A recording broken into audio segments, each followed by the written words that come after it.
ಶಿಕ್ಷಣದಿಂದ ಗುರಿ ಸಾಧಿಸಲು ಮತ್ತು ಸಮಾಜವನ್ನು ಬದಲಾವಣೆ ಮಾಡಲು ಸಾಧ್ಯವಾಗುತ್ತೆ ಅಂತ ಚಿಕ್ಕ ಅಳುವಾರದ ಕೊಡಗು ವಿವಿಯ ನಿಲಯದ ಉಪನ್ಯಾಸಕ ಡಾಕ್ಟರ್ ಜಮೀರ್ ಅಹಮದ್ ಅಭಿಪ್ರಾಯಪಟ್ಟರು. ಶನಿವಾರ ಸಂತೆ ಸರ್ಕಾರಿ ಮಾದರಿ ಪ್ರಾಥಮಿಕ ಶಾಲೆಯಲ್ಲಿ ಸ್ಥಳೀಯ ಭಾರತಿ ಪ್ರಥಮ ದರ್ಜೆ ಕಾಲೇಜಿನ ರಾಷ್ಟ್ರೀಯ ಸೇವಾ ಯೋಜನೆ ಘಟಕದ ವತಿಯಿಂದ ಹಮ್ಮಿಕೊಂಡಿದ್ದ 2025-26ನೇ ಸಾಲಿನ ವಾರ್ಷಿಕ ಶಿಬಿರದ ಮುಕ್ತಾಯ ಸಮಾರೋಪ ಸಮಾರಂಭದಲ್ಲಿ ಪಾಲ್ಗೊಂಡು ಮಾತನಾಡಿದ ಜಮೀರ್ ಅಹಮದ್, ಶಿಕ್ಷಣ ಮತ್ತು ಜ್ಞಾನಾರ್ಜನೆ ಮೂಲಕ ಎಲ್ಲರೂ ಪ್ರಗತಿಯನ್ನು ಹೊಂದಬಹುದು. ಆದರೆ ಇಂದು ಹಣ ಸಂಪಾದನೆ ಮಾಡುವುದಕ್ಕಾಗಿ ಮತ್ತು ಒಂದೇ ದಿನದಲ್ಲಿ ಶ್ರೀಮಂತನಾಗಬೇಕೆಂಬ ಉದ್ದೇಶ ಇಟ್ಟುಕೊಂಡು ಶಿಕ್ಷಣ ಪಡಿತಾ ಇರುವುದು ದುರಂತವಾಗಿದೆ ಎಂದರು. ಯಾರಾದರೂ ಏನಾದರೂ ಸಾಧನೆ ಮಾಡಿದರೆ ನಾವು ಚಪ್ಪಾಳೆ ತಟ್ಟುವಷ್ಟು, ಸಂಭ್ರಮಿಸುವಷ್ಟು ನಾವು ಆ ಪ್ರಯತ್ನವನ್ನು ಮಾಡಬೇಕು ಅನ್ನೋ ಕಡೆ ಹೆಚ್ಚಾಗಿ ಕೊಡಲ್ಲ ಅನ್ನೋದು ದುರಂತ. ಕುಟುಂಬಗಳಲ್ಲೂ ಕೂಡ ಸಾಧಕರಿದ್ದಾರೆ, ಪ್ರತಿ ಮನೆಗಳಲ್ಲೂ ಸಾಧಕರಿದ್ದಾರೆ. ಎಲ್ಲರೂ ಕೂಡ ಆಯಾಯ ಸಾಧಕರನ್ನು ಸೃಷ್ಟಿ ಮಾಡೋದ್ರ ಕಡೆ ಗಮನ ಕೊಡಬೇಕು. ಕುವೆಂಪು ತುಂಬ ಚೆನ್ನಾಗಿ ಆ ಆಲೋಚನೆಯನ್ನು ಇಟ್ಕೊಂಡಿದ್ದಂತಹ ಕವಿ, ರಾಷ್ಟ್ರಕವಿ, ರಸಋಷಿ. ಮತಗಳು ಅಂತ ಬಂದಾಗ ಪ್ರತಿಯೊಬ್ಬರದ್ದು ಒಂದೊಂದು ಮತ ಅಂತ ಇದಾಗಲ್ಲ. ಈ ಧರ್ಮಗಳನ್ನು ಮೀರಿ ಕುವೆಂಪು ಹೇಳಿದಂತಹ ಮಾತು, ಪ್ರತಿಯೊಬ್ಬರಲ್ಲೂ ಕೂಡ ಒಂದೊಂದು ಮತ ಇದೆ. ನಿಜ ತಾನೆ? ಬುದ್ಧ ಹೋದ ಮೇಲೆ ಒಂದು ಮತ ಬರಲಿಲ್ವಾ? ಇವತ್ತು ಮಹಾವೀರ ತೀರ್ಥಂಕರರ ದಿನಾಚರಣೆ ಅಲ್ಲ, ಸೊ ಅವ್ರದ್ದು ಒಂದು ಮತ. ಹೀಗೆ ಅದಕ್ಕೆ ಹೇಳ್ತಾರೆ, ಪ್ರತಿಯೊಬ್ಬರ ಮತಗಳಿದ್ದಾವಲ್ಲ, ಆ ಮತಗಳು ಹೇಗಿರಬೇಕಾದ್ರೆ, ಆಲೋಚನೆಗಳು ಹೇಗಿರಬೇಕು, ವಿಶ್ವಮಾನವ ಸಂದೇಶವನ್ನು ಹೊತ್ತಿರಬೇಕು. ನಮ್ಮಲ್ಲಿ ಈ ಪೂರ್ಣ ದೃಷ್ಟಿಯ ಕೊರತೆ ಇದೆ. ನಾನು ನಿಮ್ಮಗಳಿಗೆ, ನೀವು ಡಿಗ್ರಿ ಮಾಡ್ತಾ ಇದ್ದೀರಿ, ಹೆಚ್ಚಾಗಿ ನಿಮ್ಗೆ ಯಾರು ಕಾಣ್ತಾರೆ? ಈಗ ಹೊರಗಡೆ ಹೋಗೋರೇ ಕಾಣ್ತಾ ಇರ್ತಾರೆ. ಅವರು ಹೊರಗಡೆ ಹೋಗಿ ಸಾಧಿಸ್ಕೊಂಡಿದ್ದೀನಿ, ನಾನು ನೋಡಿದ್ದೀನಿ, ನಾನು ಕಂಡಿದ್ದೀನಿ ಭಾಳಷ್ಟು ಜನ. ನೀವು ಇಲ್ಲಿದ್ದು ಇನ್ನೂ ಒಂದು ಹೆಜ್ಜೆ ಮುಂದೆ ಹೋಗಿ ಸಾಧಿಸಿರ್ತೀರಿ. ದಯವಿಟ್ಟು ನಾನು ನಿಮ್ಗೆ ಹೇಳೋದಿಷ್ಟೇ, ಒಂದು ಅಂತರ ಇರುತ್ತೆ, ಸ್ಪೇಸ್. ಯಾವುದೇ ಕಾರ್ಯಕ್ರಮಗಳಾಗಲಿ, ಯಾವುದೇ ಸಮಯಗಳಾಗಲಿ, ಆ ಅಂತರದಲ್ಲಿ, ಆ ಸ್ಪೇಸಲ್ಲಿ ನಾವೇನು ಮಾಡೋಕ್ಕೆ ಸಾಧ್ಯ ಅನ್ನೋದೇ ಸ್ಕಿಲ್, ಕೌಶಲ್ಯ. ಆ ಕೌಶಲ್ಯವನ್ನು ನೀವು ಮೈಗೂಡಿಸ್ಕೊಳ್ಳದೆ ಹೋದರೆ ಈ ಸಮಾಜದಲ್ಲಿ ನಿಮ್ಮನ್ನು ಯಾರು ಗುರುತಿಸೋಲ್ಲ ಅನ್ನೋದನ್ನು ನೆನಪಬೇಕು.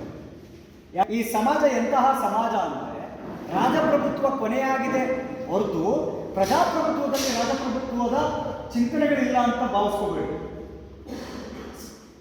ಸ್ಥಾನಮಾನಗಳು ಬದಲಾಗಿರ್ಬೋದು, ಆದರೆ ಅದೇ ಒಂದು ಸ್ವರೂಪ ಇದೆಯಲ್ಲ, ಇವತ್ತು ಜೀವಂತವಾಗಿದೆ. ವಿದ್ಯಾಸಂಸ್ಥೆ ನಿರ್ದೇಶಕ ಎಂ ಆನಂದ್ ಮಾತನಾಡಿ, ವಿದ್ಯಾರ್ಥಿಗಳು ಶಿಕ್ಷಣದ ಜೊತೆಗೆ ವಿನಯವಂತಿಕೆ, ಸಂಸ್ಕಾರವನ್ನು ಬೆಳೆಸಿಕೊಳ್ಳಬೇಕೆಂದರು. ಸರ್ಕಾರಿ ಮಾದರಿ ಪ್ರಾಥಮಿಕ ಶಾಲೆಯಲ್ಲಿ ನಡೆಯಿತು ನಮ್ಮ ರಾಷ್ಟ್ರೀಯ ಸೇವಾ ಯೋಜನೆಯ ಕ್ಯಾಂಪ್. ಸರ್ಕಾರಿ ಸಾಲವನ್ನೇ ಬದುಕಂಪು, ಸರ್ಕಾರಿ ಸಾಲವನ್ನೇ ಬದುಕಂಪು. ಅಲ್ಲಿ ಹರಡಿತು ನಮ್ಮ NSS ಕ್ಯಾಂಪ್. ಸಹ್ಯಾದ್ರಿಯ ಕಪ್ಪಲಿನಲ್ಲಿ ಸೂರ್ಯೋದಯದ ನೋಟ, ಎಲ್ಲರಲ್ಲೂ ಬೆಸೆದೆ ಆತ್ಮೀಯ ಸಹಕಾರದವರು. ಓಂ ಎನ್ನುವ ಧ್ವನಿಯೊಂದಿಗೆ ದಿನಕಾಯಕ್ಕೆ ಚಾಲನೆ, ಸಾಲು ಉದ್ಯೋಗಿಸಿನಿಂದ ಶಿಬಿರಾರ್ಥಿಗಳ ಕರ್ತವ್ಯ ಪಾಲನೆ, ಪ್ರಾರ್ಥನೆಯ ಬಳಿಕ ಧ್ವಜಾರೋಹಣ ಕಾರ್ಯಕ್ರಮ. ವಿಶ್ವವಿದ್ಯಾಲಯದ ಆದೇಶ ನಡೆಸಲೇಬೇಕು, ಇಲ್ಲ ಅಂದರೆ ಇನ್ನು 3 ವರ್ಷ NSS ಪರ್ಮಿಷನ್ ವಿಶ್ವವಿದ್ಯಾಲಯ ಕೊಡೋದು.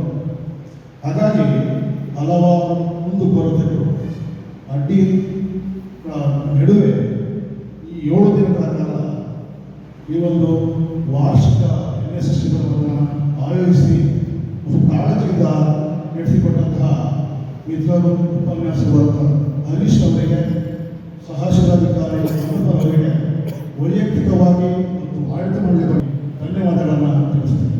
ಕಾಲೇಜಿನ ಪ್ರಾಂಶುಪಾಲ SN ಮೋಹನ್ ಕುಮಾರ್ ಅಧ್ಯಕ್ಷತೆ ವಹಿಸಿ ಮಾತನಾಡಿ, ವಿದ್ಯಾರ್ಥಿಗಳು ಶಿಬಿರದಲ್ಲಿ ಕಲ್ತಿರುವುದರಿಂದ ಜೀವನದ ಉದ್ದಕ್ಕೂ ಅಳವಡಿಸಿಕೊಳ್ಳುವಂತೆ ಸಲಹೆ ನೀಡಿದರು.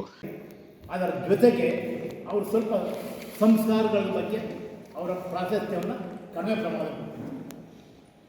ಯಾಕೆಂತ ಹೇಳಿದ್ರೆ, ಶಿಕ್ಷಣ ಅನ್ನುವಂಥದ್ದು ಒಂದು ಅಮೂಲ್ಯವಾದ ವಸ್ತು, ಒಂದು ಚಿನ್ನ, ಬಂಗಾರ.